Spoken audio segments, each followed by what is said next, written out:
Seorang CEO muda dan cantik, nekat melakukan hal gila. Di lobi kantornya yang mewah, di depan puluhan pasang mata, dia tiba-tiba menarik seorang office boy dan menciumnya di depan umum. Siapa sangka, ciuman nekat yang bertujuan untuk mempermalukan seorang pria kaya itu, justru membuka sebuah rahasia besar. OB yang selama ini dipandang sebelah mata, ternyata menyimpan sebuah potensi yang akan mengguncang seluruh perusahaan. Kisah ini akan mengaduk-aduk emosi Anda. Selamat datang di Ken Arok Productions. Sebelum kita mulai, kami doakan bagi Anda yang sudah menekan tombol subscribe, like, dan komen, semoga rezekinya dilipat gandakan, selalu diberikan kesehatan yang sempurna, keluarga yang penuh berkah, dan kebahagiaan yang tiada putus. Amin ya Rabbal Alamin. Boleh tulis di kolom komentar, Anda sedang menonton dari daerah mana saja? Insya Allah, doa baik kita semua diijabah oleh Tuhan Yang Maha Kuasa. Mari kita mulai ceritanya. Di jantung kota Jakarta, di antara hutan beton pencakar langit yang seolah berlomba menyentuh awan, berdirilah megah Menara Cakrawala. Sebuah bangunan simbol kemapanan, tempat ribuan orang menggantungkan asa. Lantai lobinya yang terbuat dari marmer impor berkilauan seperti cermin, memantulkan kesibukan orang-orang berdasi mahal yang lalu lalang. Di atas lantai cermin itulah, seorang pemuda berseragam biru muda, Gali namanya, mendorong alat pel dengan gerakan yang teratur dan penuh ketelitian. Keringat membasahi pelipisnya, namun dia tidak peduli. Baginya, pekerjaan ini adalah amanah. Dia membersihkan setiap sudut dengan ketelitian yang luar biasa, memastikan tidak ada satu noda pun yang tertinggal. Para karyawan berjas rapi dan wanita-wanita dengan sepatu berhak tinggi melintasinya, seolah Gali hanyalah bayangan tak terlihat, bagian dari perabotan lobi yang mewah itu. Tak ada yang tahu, di balik seragam OB sederhana itu, tersimpan otak yang cemerlang. Galih menghela napas pelan. 6 bulan. Sudah 6 bulan dia menjalani hidup di ibu kota sebagai seorang petugas kebersihan. Setiap dorongan alat pel, seakan mendorong mundur kenangan pahitnya. Kenangan saat dia diwisuda sebagai sarjana komputer terbaik dari universitas kecil di kampung halamannya. Ijazah itu. Ijazah sarjana komputer, Eskom, itu kini terlipat rapi di dalam lemari kayu sempit di kamar kosnya di kawasan Padat Setiabudi. Puluhan surat lamaran telah dia kirim ke berbagai perusahaan teknologi. Puluhan kali dia dipanggil wawancara, menunjukkan kemampuannya yang di atas rata-rata. Namun, puluhan kali pula dia gagal. Dia masih ingat dengan jelas kata-kata terakhir manajer personalia di perusahaan besar minggu lalu, "Kemampuan kamu sangat bagus, Galih. Jujur, kami terkesan. Tapi maaf, posisi ini sudah diisi oleh titipan Dewan Direksi. Orang dalam. Itulah mata uang yang tidak dia miliki." Ironis. Disinilah dia sekarang, di Menara Cakrawala, rumah bagi puluhan perusahaan teknologi canggih. Dia punya ilmunya, dia punya keahliannya. Tapi di dunia nyata, dia hanya dipercaya memegang alat pel. Sambil terus bekerja, Galih menatap pintu lift utama yang berkilau. Dia tidak tahu bahwa sesaat lagi, takdirnya akan berbenturan dengan seseorang dari balik pintu lift itu.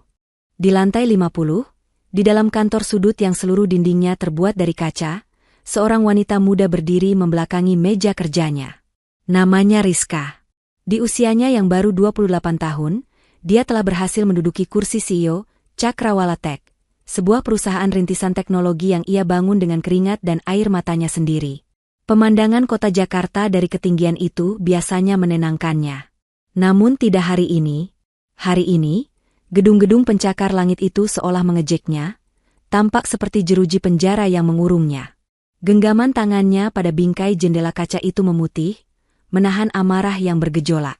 Rizka baru saja keluar dari ruang rapat yang terasa lebih panas dari sauna. Di dalam sana, Reza, investor utama perusahaannya, baru saja melemparkan sebuah bom yang menghancurkan. Reza bukanlah tipe investor biasa. Dia adalah pria licik yang menggunakan kekayaannya untuk mendapatkan apapun yang dia inginkan. Dan saat ini, yang dia inginkan adalah Rizka. Penawarannya sederhana. "Rizka," kata-kata Reza tadi masih terngiang jelas, diucapkan dengan senyum angkuh yang membuat Rizka mual. "Dana segar 500 miliar akan cair besok pagi.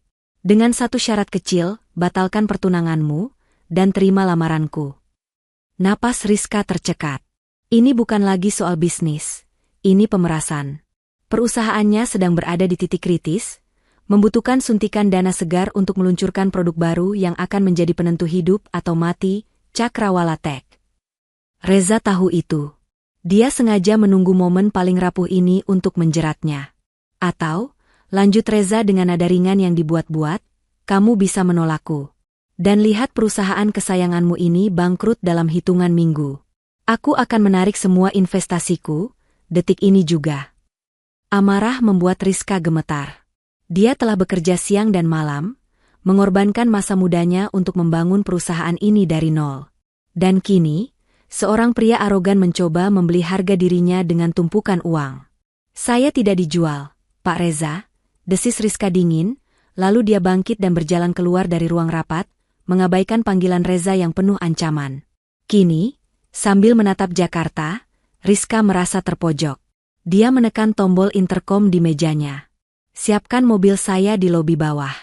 Sekarang, ucapnya dengan nada tegas, mencoba menyembunyikan getar dalam suaranya.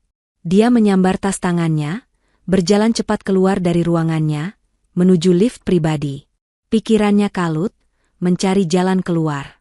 Dia harus kabur dari gedung ini, kabur dari Reza, setidaknya untuk bernapas sejenak. Tanpa dia sadari, langkah cepatnya itu sedang membawanya lurus menuju takdirnya di lobi utama. Pintu lift pribadi berdenting pelan, terbuka di lantai lobi yang ramai. Saat itu tepat jam 5 sore, jam di mana ribuan karyawan berhamburan keluar dari penjara kubikel mereka, menciptakan gelombang manusia yang memadati menara Cakrawala. Rizka melangkah keluar, wajahnya yang cantik namun pias berusaha ia tutupi dengan kacamata hitam berbingkai besar. Ia berjalan cepat, membelah kerumunan, tujuannya hanya satu, pintu keluar utama. Namun, baru beberapa langkah dia melewati pilar marmer utama, sebuah suara berat dan penuh angkara menghentikannya. Rizka, kamu pikir bisa lari begitu saja? Rizka memejamkan matanya sejenak, mengutuk dalam hati. Dia berbalik. Reza berdiri di sana, jas abu-abu mahalnya tidak kusut sedikitpun, wajahnya yang tampan dihiasi senyum sinis. Dia menyusul Rizka, rupanya menggunakan lift lain. Keramaian lobi tidak membuatnya sungkan. Justru, dia seolah menikmati pertunjukan ini. Saya tidak punya waktu untuk bicara lagi, Pak Reza, kata Rizka dingin, suaranya pelan namun tajam. Dia mencoba melanjutkan langkahnya. Tapi Reza lebih cepat. Dia menyambar lengan Rizka, cengkeramannya kuat dan menyakitkan. Oh, kamu akan punya waktu, desisnya, kini tidak peduli pada pandangan ingin tahu dari orang-orang di sekitar mereka. Beberapa karyawan yang mengenali wajah Rizka sebagai CEO, Cakrawala Tech, mulai memperlambat langkah, berbisik-bisik. Lepaskan tangan Anda. Anda membuat keributan. Rizka berusaha menarik lengannya, namun cengkeraman Reza terlalu kuat. Keributan? Reza tertawa pelan. Ini belum seberapa dibanding keributan saat perusahaanmu dinyatakan bangkrut minggu depan. Dia mendekatkan wajahnya. Saya tidak suka dibantah, Rizka. Saya sudah berbaik hati memberimu pilihan yang mudah. Menikah denganku, hidupmu terjamin, perusahaanmu selamat. Kenapa kamu mempersulitnya? Rizka menatap pria di depannya dengan jijik. Ini adalah bentuk penjajahan modern. Dia dipermalukan di depan umum, di lobi gedungnya sendiri. Harga dirinya terasa diinjak-injak. Saya lebih baik bangkrut daripada harus melihat wajah Anda seumur hidup saya. Wajah Reza mengeras. Senyumnya lenyap. Pilihan yang bodoh. Kalau begitu, nikmati kehancuranmu. Dimulai dari sekarang. Dia semakin mengencangkan cengkeramannya pada lengan Rizka, menariknya sedikit lebih dekat. Kamu tidak akan bisa lari dariku, Rizka. Di Jakarta ini, akulah rajanya. Rizka panik. Rasa takut dan putus asa mulai menjalari hatinya. Cengkeraman Reza menyakitkan, tatapan orang-orang menghakimi, dan ancaman kebangkrutan terasa begitu nyata. Matanya bergerak liar, mencari-cari apa saja, siapa saja, yang bisa membebaskannya dari situasi memuakkan ini. Dan saat itulah, matanya terkunci pada sesosok pemuda berseragam biru yang berdiri kaku di dekat pilar, memegang alat pel dengan gugup. Mata Rizka terkunci pada Galih. Dalam sepersekian detik yang terasa seperti selamanya, otak Rizka yang cerdas memproses sebuah skenario gila. Sebuah tindakan nekat yang bisa jadi akan menghancurkannya lebih jauh, atau justru menjadi satu-satunya jalan keluar. Pria OB itu. Dia tampak polos, gugup, dan sama sekali tidak berbahaya. Dia adalah antitesis sempurna dari Reza yang arogan dan penuh kuasa. Bagi Reza, pria seperti Galih bahkan tidak selevel dengan debu di sepatunya. Justru karena itulah, ini akan menjadi tamparan yang sempurna. Tanpa berpikir dua kali, didorong oleh adrenalin dan keputusasaan murni, Rizka menghentakkan tangannya. Menggunakan keterkejutan Reza yang sesaat melihat arah pandangannya, Rizka berhasil menyentak lengannya hingga terlepas dari cengkeraman pria itu. Apa yang Ka? Reza belum selesai bicara. Rizka tidak memberinya waktu. Dalam 2 langkah cepat, dia sudah berada di depan Galih. Galih sendiri membeku. Jantungnya serasa berhenti berdetak. Selama ini, dia hanya melihat wanita itu dari jauh. Sang CEO, Rizka. Sosok bidadari tak tersentuh yang fotonya terpajang di majalah bisnis. Dan kini, bidadari itu berdiri 1 jengkal di hadapannya. Matanya yang indah di balik kacamata hitam tanpa putus asa. Galih bahkan belum sempat memproses apa yang terjadi. Dia ingin mundur, tapi punggungnya sudah menabrak pilar marmer yang dingin. Dia ingin bertanya, ada yang bisa saya bantu, Bu? Tapi lidahnya keluh. Lalu, hal yang paling tidak mungkin di dunia terjadi. Rizka menanggalkan kacamata hitamnya, melemparkannya begitu saja ke lantai. Tangannya yang ramping dan terawat, yang biasa menandatangani cek miliaran, kini mencengkeram erat keras seragam OB Galih yang sedikit basah oleh keringat. Maafkan saya, bisik Rizka begitu pelan, hanya Galih yang bisa mendengarnya. Dan kemudian, Rizka menarik wajah Galih mendekat dan mencium bibir pemuda itu. Dunia seakan berhenti berputar. Lobi yang tadinya hiruk-pikuk, mendadak senyap. Satu-satunya suara adalah denting lift di kejauhan dan suara ponsel seseorang yang jatuh menghantam lantai marmer. Galih terbelalak, matanya tidak berkedip. Dia bisa merasakan kelembutan yang mustahil itu, aroma parfum mahal Rizka yang memabukkan, dan detak jantungnya sendiri yang berdebar begitu kencang hingga terasa sakit di dadanya. Pikirannya kosong. Ini tidak nyata. Ini pasti mimpi di siang bolong. Rizka memejamkan matanya erat-erat, memfokuskan seluruh sisa kekuatannya pada tindakan ini. Ciuman ini adalah pernyataan perang. Ciuman ini adalah tameng terakhirnya. Ciuman itu mungkin hanya berlangsung 3 detik, tapi bagi Galih, rasanya seperti 3 tahun. Bagi Reza, rasanya seperti tamparan api yang mendarat di kedua pipinya di depan umum. Saat Rizka melepaskan cengkeramannya dan mundur selangkah, napasnya terengah-engah, realitas menghantam lobi itu seperti gelombang kejut. Galih masih membeku di tempat. Bibirnya masih merasakan sisa kelembutan yang aneh itu, matanya terbelalak menatap Rizka. Dia tidak bisa bergerak. Pikirannya, yang terbiasa memikirkan rumus kebersihan lantai dan kode program, kini hang total. Reza, di sisi lain, tampak seolah baru saja disambar petir. Wajahnya yang tadi angkuh kini pucat pasi, lalu berubah menjadi merah pada menahan amarah yang luar biasa. Matanya beralih dari Rizka ke Galih, lalu kembali ke Rizka. Dia membuka mulut, tapi tidak ada suara yang keluar. Dia, Reza, pria miliarder yang bisa membeli apapun, baru saja ditolak mentah-mentah demi seorang office boy. Ini bukan lagi penolakan, ini adalah penghinaan level tertinggi. Keheningan yang mencekam itu pecah. Bukan oleh suara Reza, tapi oleh suara puluhan ponsel yang serentak diangkat. Kilatan lampu kilat mulai menyambar. Suara orang berbisik-bisik berubah menjadi gumaman riuh. Ya Tuhan, itu Bu Rizka, kan? Dia barusan new mobe. Rekam, kirim ke grup gosip kantor. Puluhan lensa kini terarah pada mereka bertiga.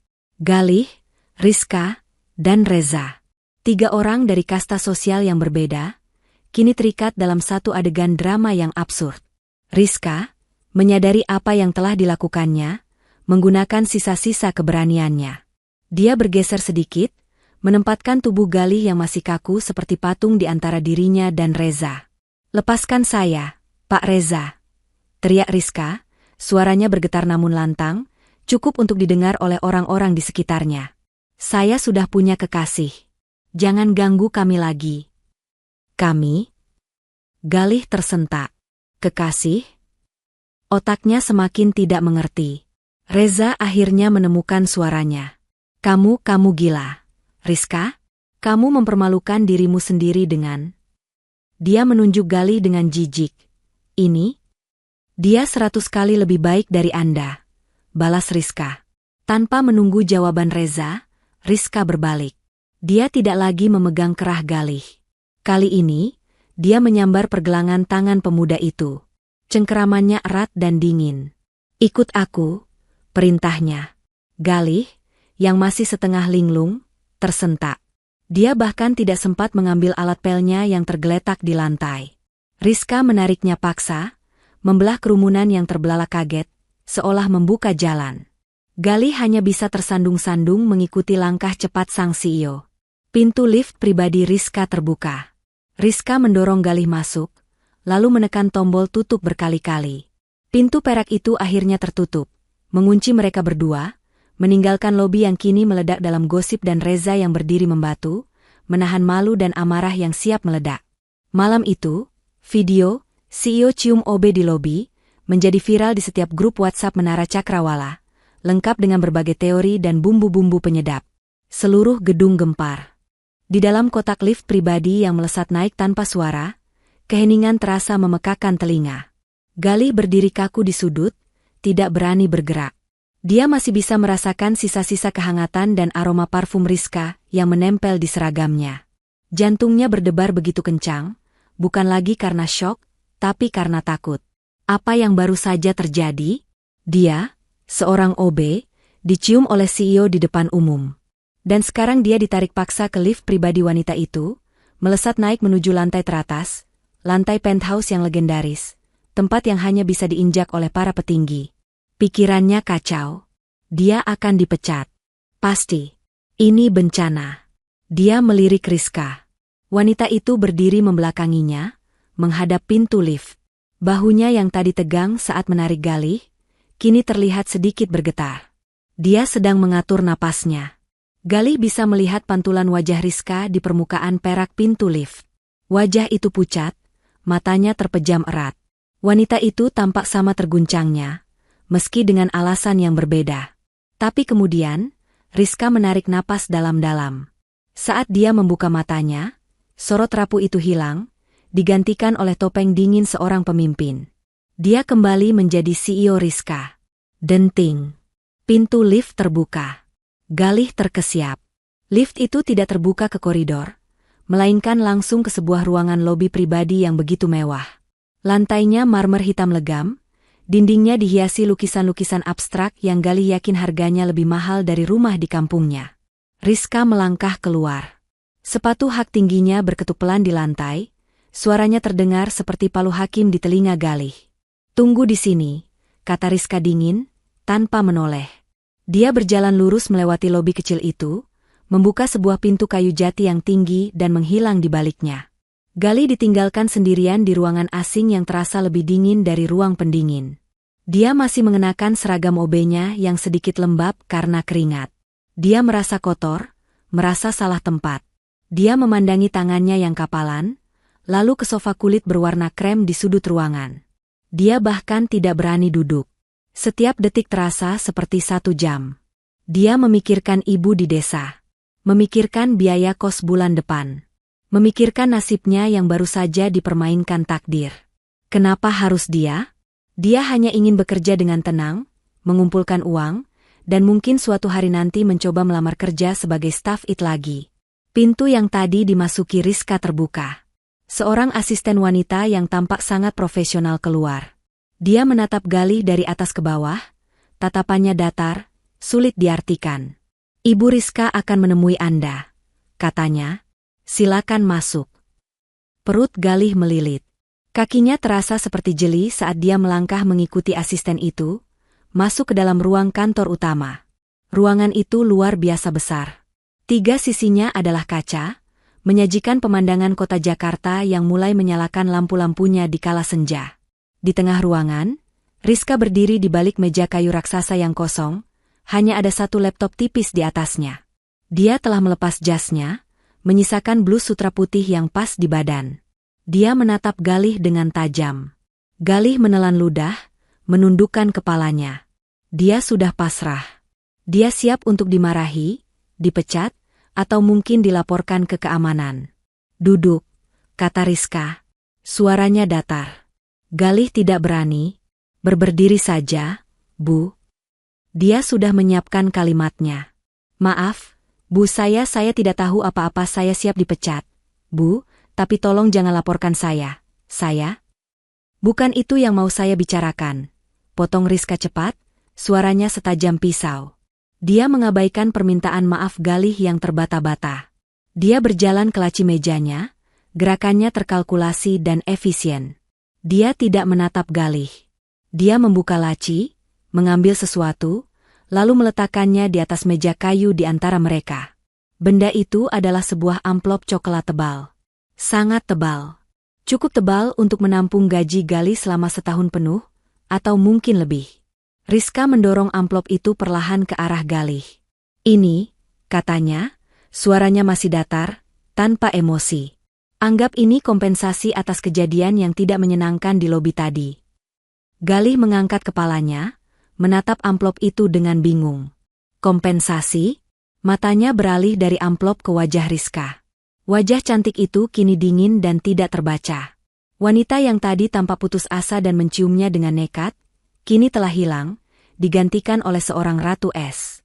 Saya tidak mengerti, Bu, bisik Galih. Rizka mendesah pelan, seolah sedang menjelaskan sesuatu kepada anak kecil. Sederhana saja. Ambil uang itu. Lupakan semua yang terjadi hari ini. Lupakan soal Reza. Lupakan soal ciuman itu. Lupakan bahwa kamu pernah berada di ruangan ini. Besok, kamu kembali bekerja seperti biasa. Anggap ini tidak pernah terjadi. Galih terpaku. Jadi, ini adalah uang tutup mulut. Uang untuk membeli harga dirinya yang baru saja diinjak-injak di depan umum. Dia menatap amplop tebal itu. Pikirannya berputar cepat. Uang itu bisa membayar tunggakan kosnya selama berbulan-bulan. Dia bisa mengirimkan sisanya ke ibu di kampung, membeli obat untuk bapaknya. Hidupnya akan jauh lebih mudah. Dia hanya perlu mengangguk, mengambil amplop itu, dan melupakan segalanya. Tapi saat tangannya hampir terulur, sebuah bayangan melintas di benaknya. Wajah ibunya.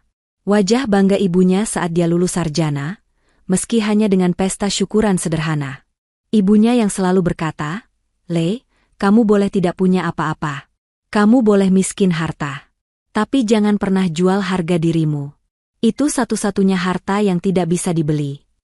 Tangan Galih yang hampir menyentuh amplop itu, terkepal erat di samping tubuhnya. Dia menarik napas dalam-dalam, lalu mengangkat dagunya. Untuk pertama kalinya, dia menatap mata Rizka dengan sorot yang tidak gentar. "Maaf, Bu," katanya. Suaranya tidak lagi bergetar. "Saya tidak bisa terima." Keheningan kembali menyelimuti ruangan itu. Tapi kali ini, keheningan itu terasa berbeda. Rizka, yang sedang bersandar di mejanya, sedikit menegakkan tubuhnya. "Saya tahu ibu tadi terdesak. Saya melihatnya di mata ibu," lanjut Galih. "Saya mungkin hanya OB, Bu. Tapi saya mengerti apa artinya dipermalukan. Saya tidak akan mengambil uang untuk sesuatu yang bukan hak saya. Saya hanya minta satu hal." "Apa itu?" tanya Rizka, nada suaranya berubah, ada sedikit rasa penasaran di sana. Tolong jangan pecat saya, Bu. Saya butuh pekerjaan ini untuk menghidupi keluarga saya di desa. Itu saja." Mata Rizka sedikit melebar. Dia membeku sesaat, menatap lekat-lekat pemuda di hadapannya. Di dunia Rizka, dunia korporat Jakarta yang gemerlap namun kejam, segalanya punya harga. Loyalitas bisa dibeli, keheningan bisa dibayar, bahkan cinta bisa ditukar dengan saham. Dia sudah terbiasa berhadapan dengan manusia-manusia transaksional. Uang adalah bahasa universal yang dia pahami dengan baik. Tapi kini, seorang office boy, seseorang dari lapisan sosial terendah di gedungnya, seseorang yang jelas-jelas membutuhkan uang, Terlihat dari seragamnya yang sedikit pudar di bagian bahu dan sepatu kerjanya yang solnya mulai menipis, baru saja menolak mentah-mentah sejumlah uang yang mungkin belum pernah dilihatnya seumur hidup. Dia tidak meminta kompensasi. Dia tidak mencoba memeras. Dia tidak mengancam akan menjual ceritanya ke media gosip. Dia hanya meminta untuk tidak dipecat. Rizka benar-benar menatap Galih untuk pertama kalinya. Bukan sebagai alat, bukan sebagai OB, tapi sebagai seorang pria. Dia melihat sorot mata yang jernih, lelah, tapi lurus. Tidak ada kelicikan di sana. Hanya ada kejujuran polos yang entah kenapa, terasa sangat menyegarkan sekaligus menamparnya. Dia merasa sedikit malu pada dirinya sendiri, karena berasumsi pemuda ini bisa dibeli semudah itu. Perlahan, Rizka menarik kembali amplop coklat itu dari atas meja. Dia melipat tangannya, sikapnya kembali tegas. Namun sorot matanya kini menyimpan sedikit rasa hormat. Baik, kata Rizka, suaranya lebih lembut dari sebelumnya, meski masih berusaha terdengar profesional. Permintaan Anda saya kabulkan. Kamu tidak akan dipecat. Wajah Galih yang tegang langsung terlihat sedikit lega. Dia menundukkan kepala. Terima kasih banyak, Bu. Saya. Tapi, potong Rizka cepat. Ada syaratnya. Galih kembali menatapnya, tegang. Mulai detik ini, kata Rizka, matanya mengunci mata Galih, kejadian di lobi tadi tidak pernah terjadi. Kamu tidak melihat apa-apa, kamu tidak mendengar apa-apa, dan kamu tidak pernah berada di ruangan saya. Jika ada satu orang pun yang bertanya, kamu bilang kamu tidak tahu. Apapun yang terjadi, kamu tutup mulut. Mengerti? Ini bukan lagi tawaran uang, ini adalah perintah langsung. Galih mengangguk cepat. Saya mengerti, Bu. Saya janji, Bu. Saya tidak akan bicara apa-apa. Bagus, kata Rizka singkat. Dia membalikkan badan, berjalan menghadap jendela kaca raksasa, memberi isyarat bahwa percakapan telah selesai. Sekarang kamu boleh pergi. Kembali bekerja. Baik, Bu. Sekali lagi, terima kasih banyak. Galih berbalik, berjalan keluar dari ruangan mewah itu dengan langkah cepat namun pelan, berusaha tidak menimbulkan suara. Pintu kayu jati yang berat itu tertutup pelan di belakangnya, meninggalkan keheningan.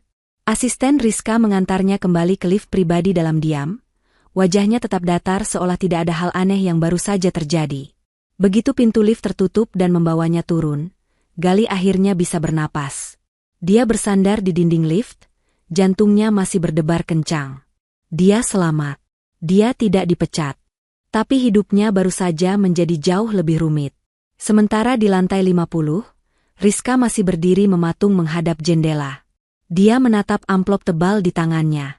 Untuk pertama kalinya dalam waktu yang sangat lama, dia bertemu seseorang di kota ini yang tidak bisa dinilai dengan uang. Dia tidak tahu harus merasakan apa tentang itu. Jauh dari lobi yang gempar dan lift pribadi yang hening, di puncak gedung lain yang tak kalah mewah, kemarahan sedang membara. Reza berdiri di dalam apartemen penthouse-nya. Ruangan itu gelap, hanya diterangi oleh gemerlap lampu kota Jakarta yang masuk melalui jendela setinggi dinding.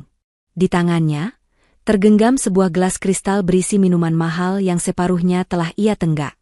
Wajahnya, yang biasa dihiasi senyum angkuh, kini mengeras seperti batu pualam. Rahangnya mengetat. Di dalam pikirannya, satu adegan terus berulang seperti kaset rusak. Wajah Rizka.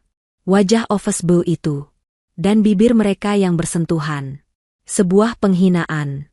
Dia, Reza Aditama, pria yang bisa membeli pulau jika dia mau, pria yang kehadirannya membuat para direktur menunduk hormat, telah dipermalukan di depan umum. Bukan oleh pesaing bisnis yang sepadan. Bukan oleh politisi kuat.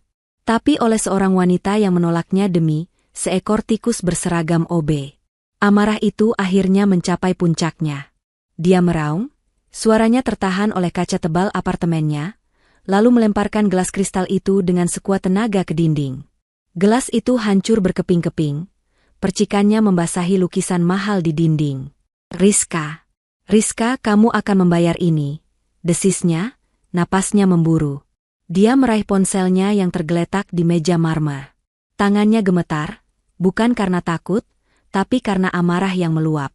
Dia menekan sebuah nomor yang tidak tersimpan dengan nama. Hanya serangkaian angka. Panggilan itu tersambung di dering kedua. Ya, jawab suara di seberang. Suara itu dingin dan profesional, seperti mesin. Waktunya, kata Reza, suaranya serak. Aku tidak peduli lagi dengan cara halus. Hancurkan dia. Targetnya, Cakrawala Tech, tanya suara itu. Tentu saja, bentak Reza. Aku mau perusahaan itu lumpuh. Tapi aku mau itu terjadi di saat yang paling menyakitkan.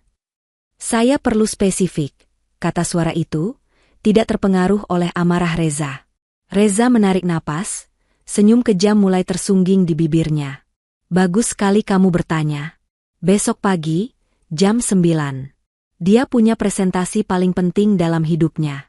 Investor baru dari Singapura. Mereka adalah satu-satunya harapannya untuk lolos dariku. Saya mengerti, kata si peretas. Sistem mereka akan lumpuh total tepat jam 9:15. Tidak, kata Reza. Jangan hanya lumpuh. Aku mau lebih dari itu. Aku mau datanya hilang. Hapus presentasinya dari server. Korupsi data kliennya. Aku mau dia berdiri di depan investor-investor itu, terlihat seperti wanita bodoh yang tidak kompeten, yang bahkan tidak bisa menjaga datanya sendiri. Ada jeda sejenak. Itu akan meninggalkan jejak yang lebih besar, kata si peretas. Aku tidak peduli, teriak Reza. Lakukan saja. Bayaranmu akan aku lipat gandakan. Aku mau Rizka menangis. Aku mau dia memohon di ruang rapat itu. Dan saat dia sudah hancur lebur, aku akan datang sebagai penyelamat. Kali ini, dia tidak akan bisa menolakku. Panggilan itu ditutup. Reza kembali menatap pemandangan kota.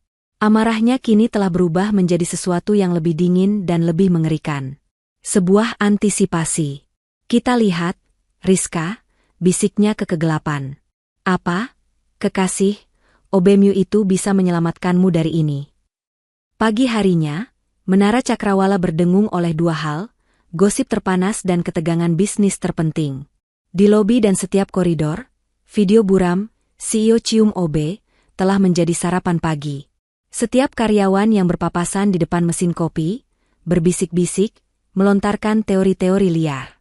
Galih, sang bintang utama yang tak disengaja, mendorong troli pembersihnya dengan kepala tertunduk. Dia bisa merasakan tatapan mata itu. Tatapan mencemooh, tatapan kasihan, dan tatapan penuh selidik. Beberapa satpam yang biasanya ramah menyapanya, kini hanya tersenyum canggung. Galih mengunci mulutnya rapat-rapat, persis seperti perintah Rizka. Dia hanya ingin hari ini berlalu.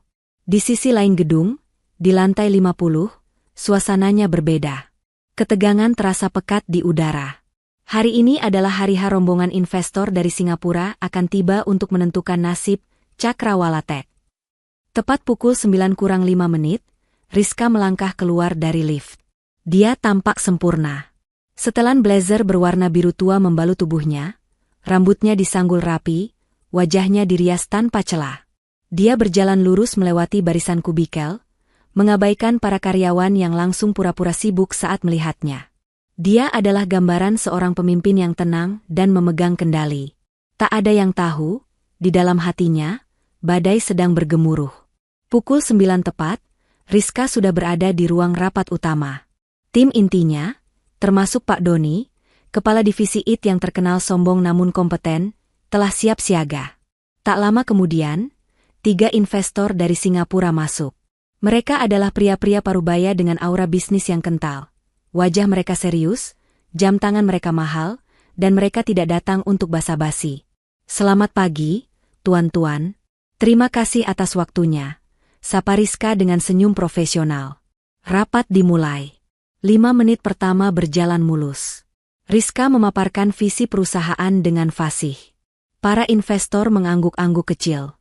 Dan sekarang, kata Rizka, nadanya berubah antusias, saya akan tunjukkan proyeksi keuangan kita dan demonstrasi produk baru yang akan merevolusi pasar. Dia menekan tombol di laptopnya untuk membuka berkas utama.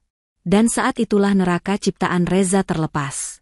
Layar proyektor raksasa di dinding tiba-tiba berkedip-kedip liar. Sesaat, Layar itu menampilkan ribuan baris kode acak berwarna hijau, lalu berubah menjadi hitam pekat. "Mohon maaf," kata Pak Doni, kepala IT sedikit gugup. Sepertinya ada gangguan jaringan kecil. Dia mulai mengetik cepat di laptopnya. Tapi layar itu tidak kembali normal. Tiba-tiba, sebuah gambar tengkorak tertawa muncul memenuhi layar, diiringi suara tawa digital yang menyeramkan. Lalu, layar itu mati total. Ruangan menjadi hening. Para investor saling berpandangan, kening mereka berkerut. "Bu." Pak Doni berbisik ke arah Rizka. Suaranya kini bergetar hebat. Keringat dingin sebesar biji jagung mulai mengucur di pelipisnya. "Sistem kita diserang." Wajah Rizka memucat. "Pulihkan cadangannya, Doni. Sekarang," desisnya pelan.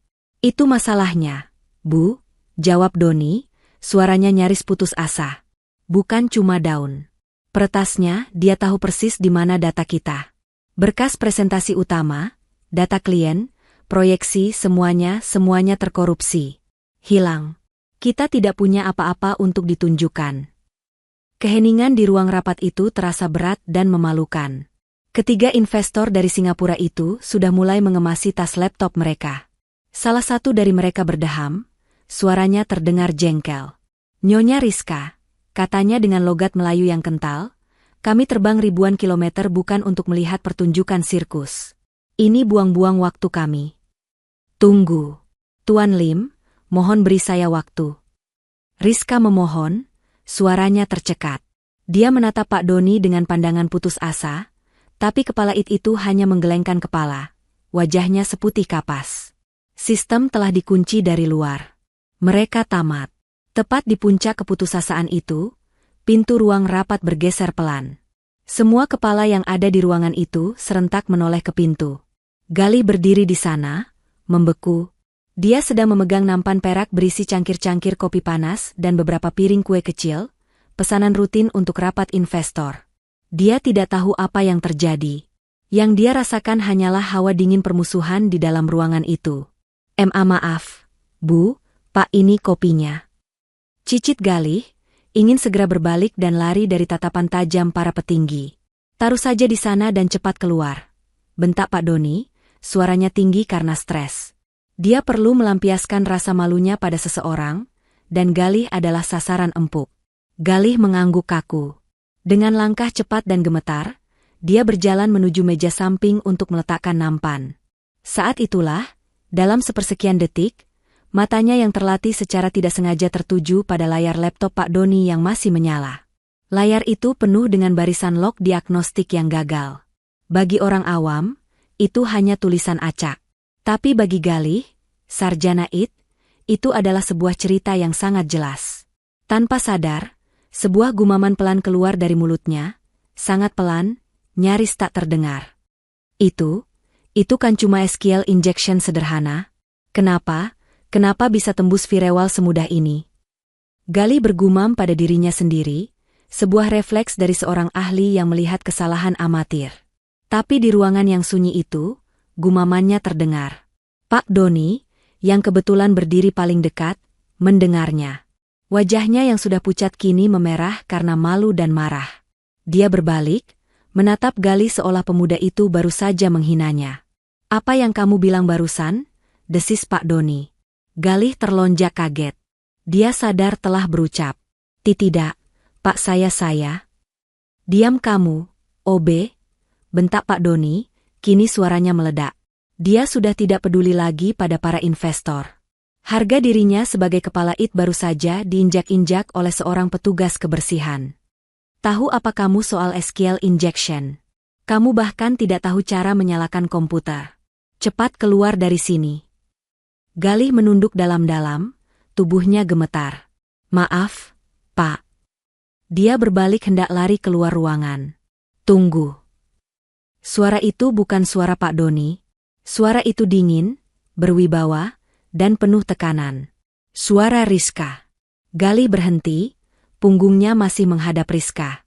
Semua mata kini tertuju pada Rizka, yang sedang menatap punggung Galih dengan intens. Para investor menghentikan gerakan mereka, bingung dengan drama baru ini. Rizka teringat kejadian kemarin. Kejadian di kantornya. OB yang menolak amplop tebal berisi uang.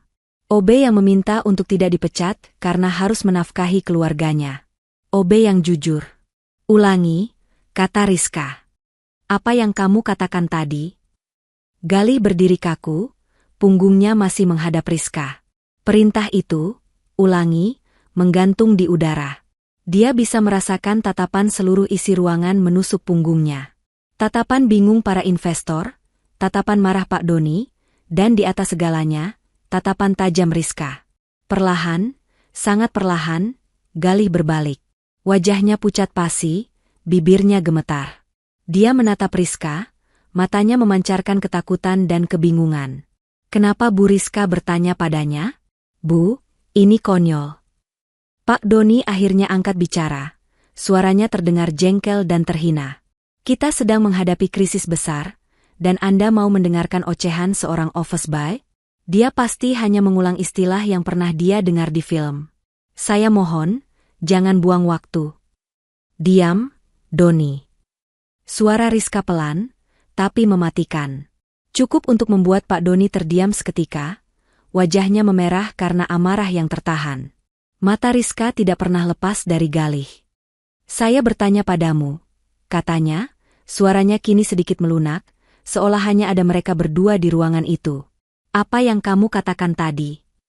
Di sisi lain meja, Tuan Lim, investor utama dari Singapura, berdiri dari kursinya. Nyonya Rizka, ini sudah cukup.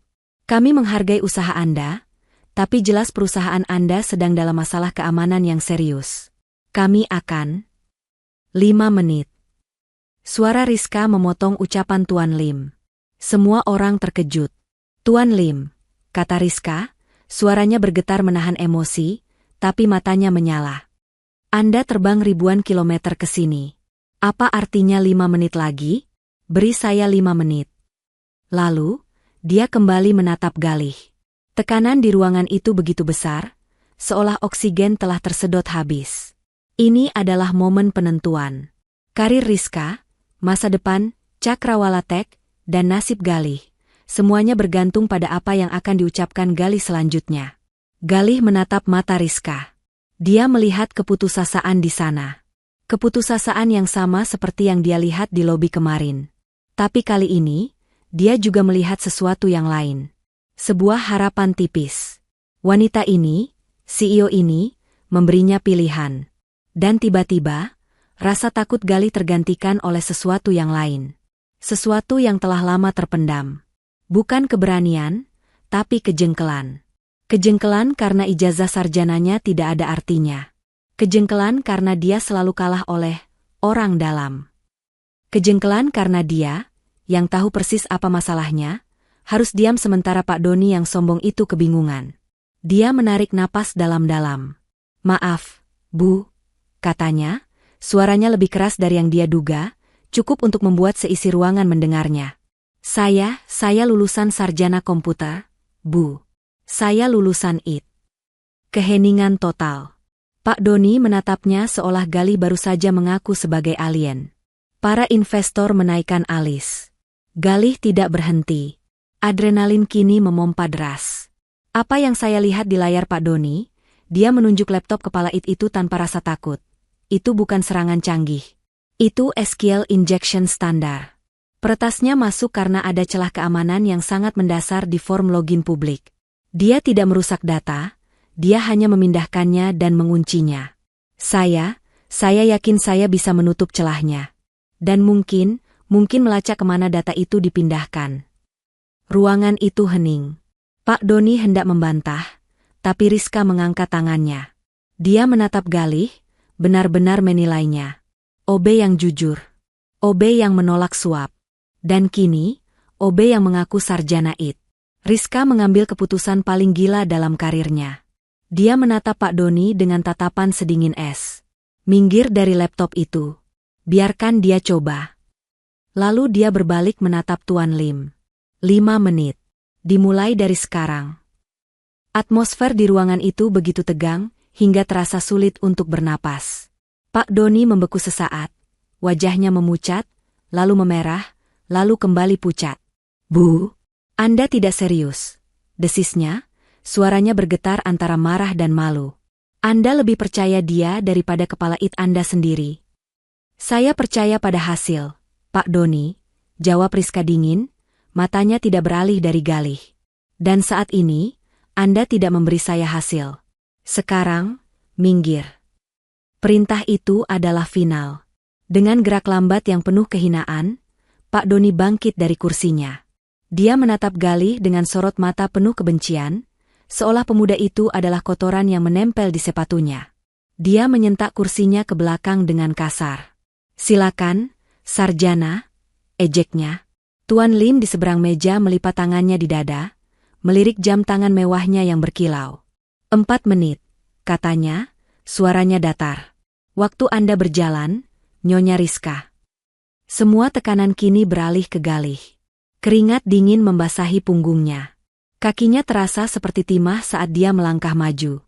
Dia, seorang OB, berjalan menuju kursi kekuasaan, kursi kepala IT, di depan para investor internasional. Dia duduk.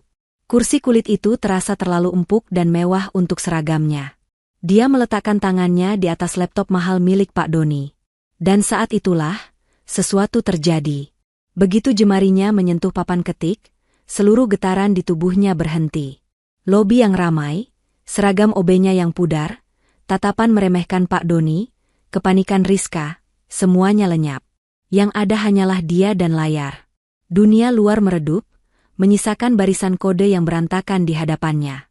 Ini adalah dunianya. Ini adalah bahasa yang dia kuasai lebih baik daripada bahasa apapun.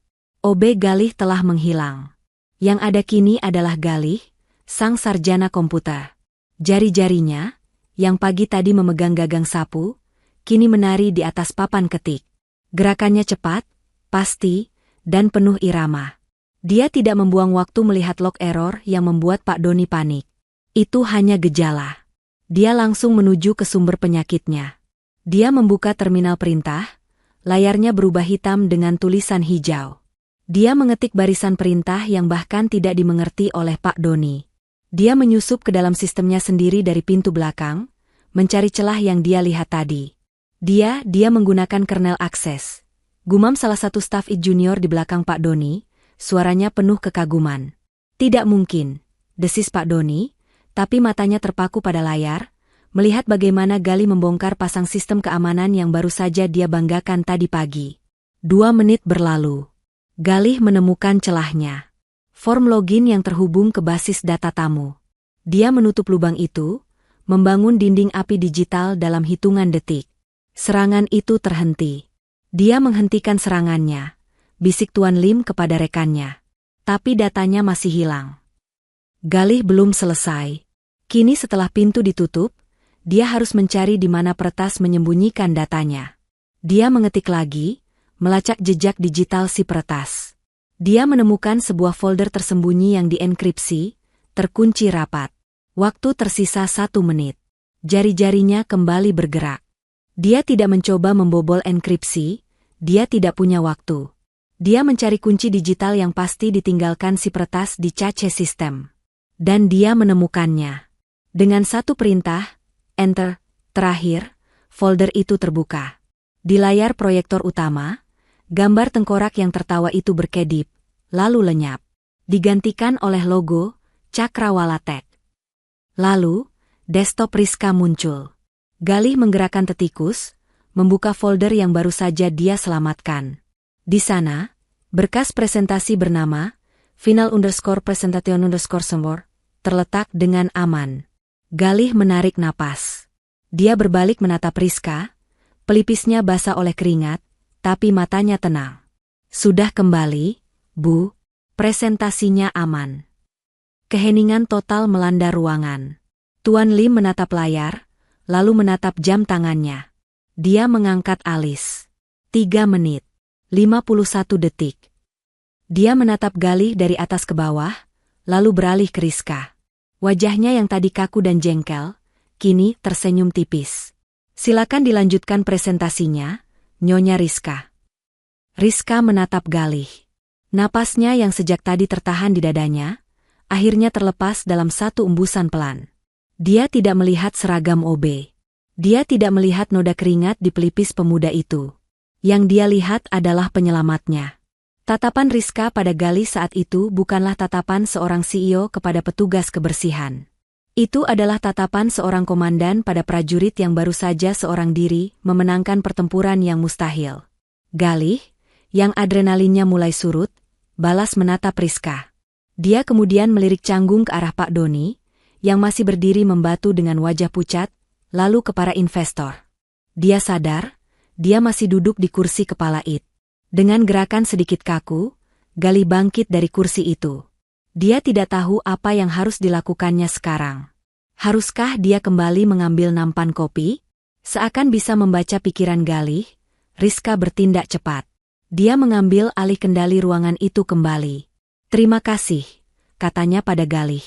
Dua kata sederhana, namun diucapkan dengan bobot yang begitu berat.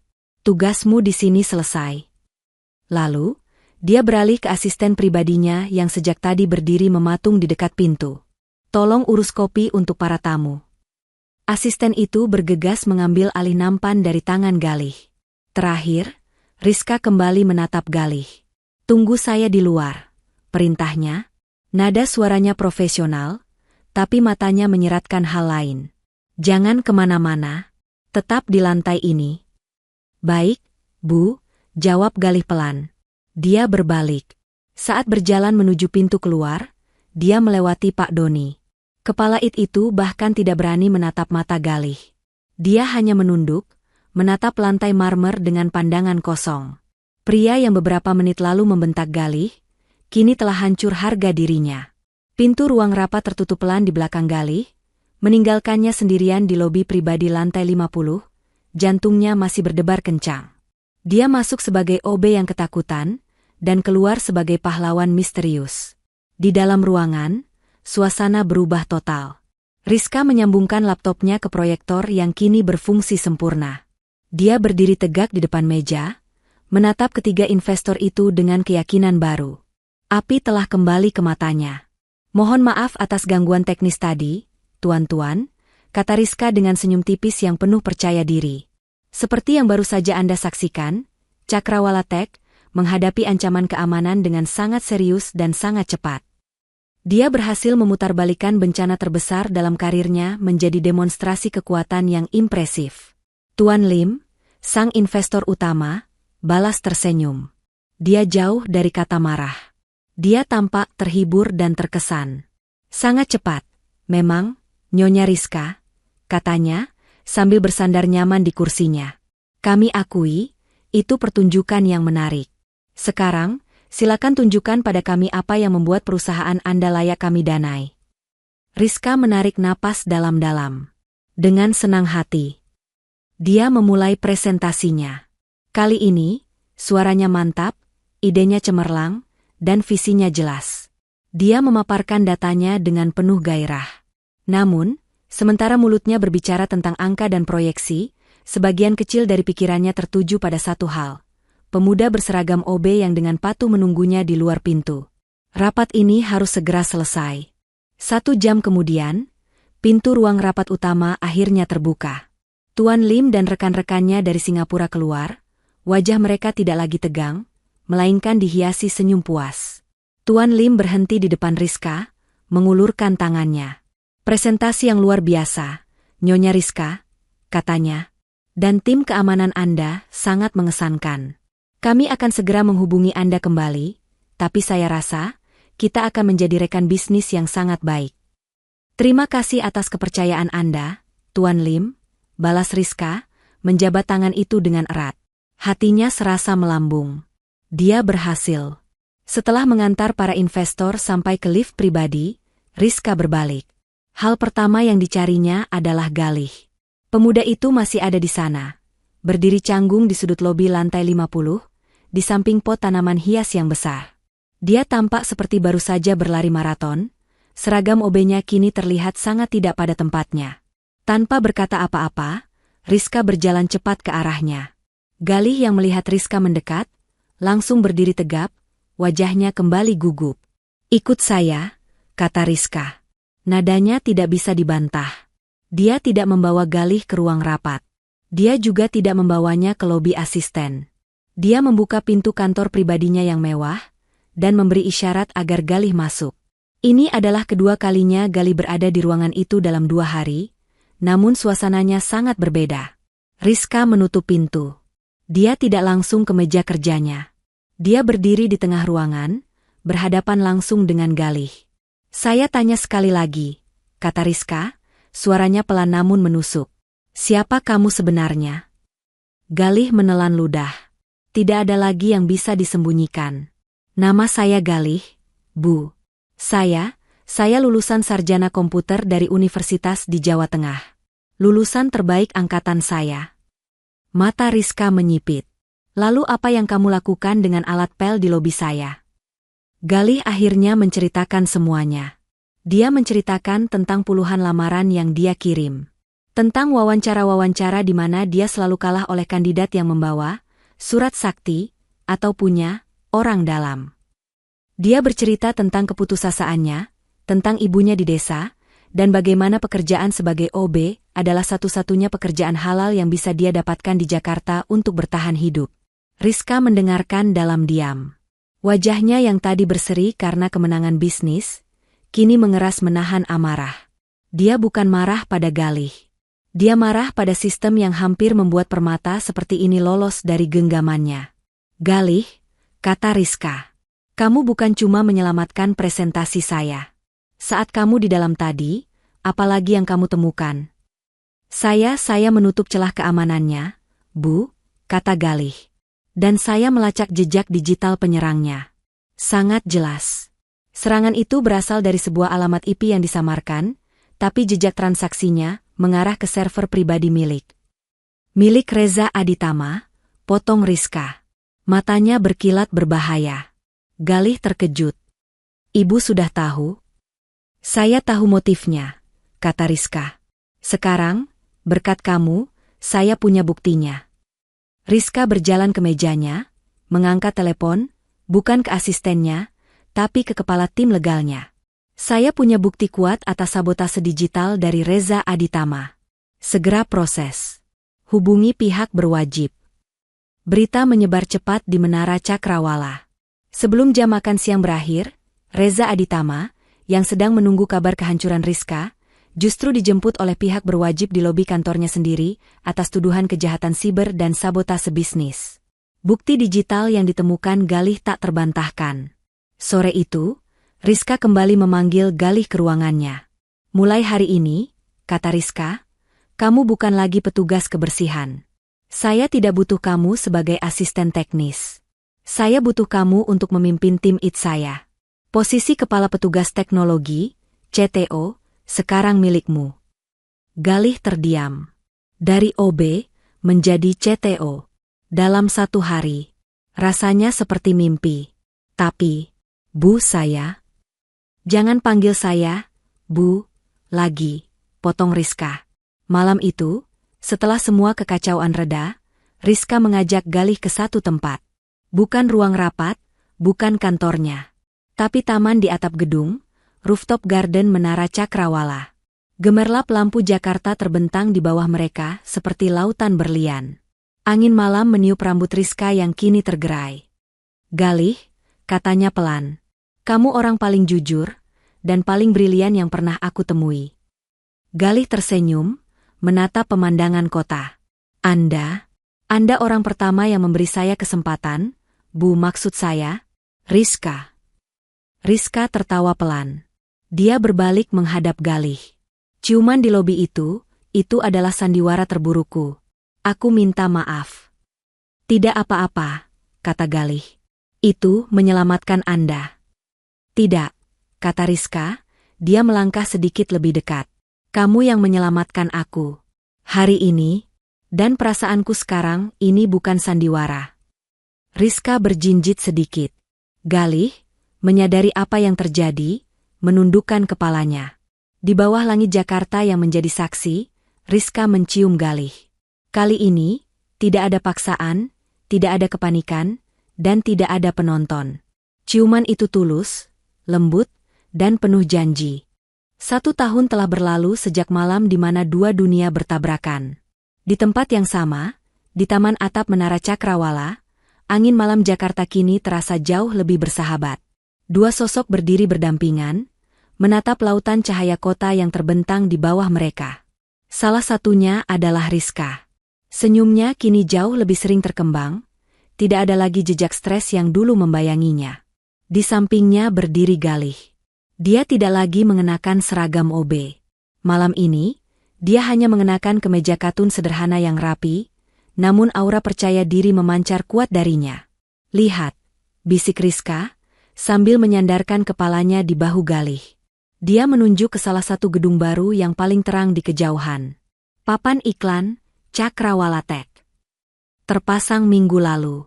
Semua berkat sistem keamanan data yang kamu bangun. Perusahaan mereka tidak hanya selamat, perusahaan itu melesat. Investasi dari Singapura mengalir deras, dan dengan Galih sebagai kepala petugas teknologi, Cakrawala Tech menjadi perusahaan rintisan teraman dan paling inovatif di Asia Tenggara. "Kita yang membangunnya," koreksi Galih lembut, sambil merangkul pinggang Rizka. "Bukan cuma aku." Keduanya terdiam sejenak, menikmati pencapaian mereka. Jauh di suatu tempat, di balik jeruji besi, nama Reza Aditama telah dilupakan, rekeningnya dibekukan, menjadi pelajaran pahit tentang arogansi yang dihancurkan oleh kejujuran dan keahlian. Galih menatap Rizka. Wanita yang dulu nekat menciumnya karena putus asa, kini menatapnya dengan cinta yang begitu dalam. "Aku masih tidak percaya," kata Galih. "1 tahun lalu, aku mengepel lobi di bawah sana." Rizka tersenyum. Dia berbalik menghadap Galih, menangkup wajah pria itu. "Dan aku," katanya, "adalah wanita paling beruntung di lobi itu." Dia menarik Galih mendekat. Ciuman mereka di bawah langit Jakarta kali ini tidak lagi ragu, tidak terburu-buru, dan tidak didorong oleh kepanikan. Ciuman itu dalam, penuh keyakinan, dan hangat. Ciuman dua orang rekan setara, dua orang kekasih, yang telah menemukan takdir mereka di tempat yang paling tidak terduga. Dan begitulah akhir dari kisah Galih dan Rizka. Sebuah cerita yang membuktikan bahwa takdir seringkali tersembunyi di balik kejadian yang paling memalukan sekalipun.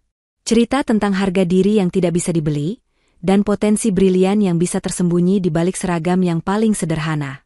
Terima kasih telah setia menyimak cerita ini di Ken Arok Productions.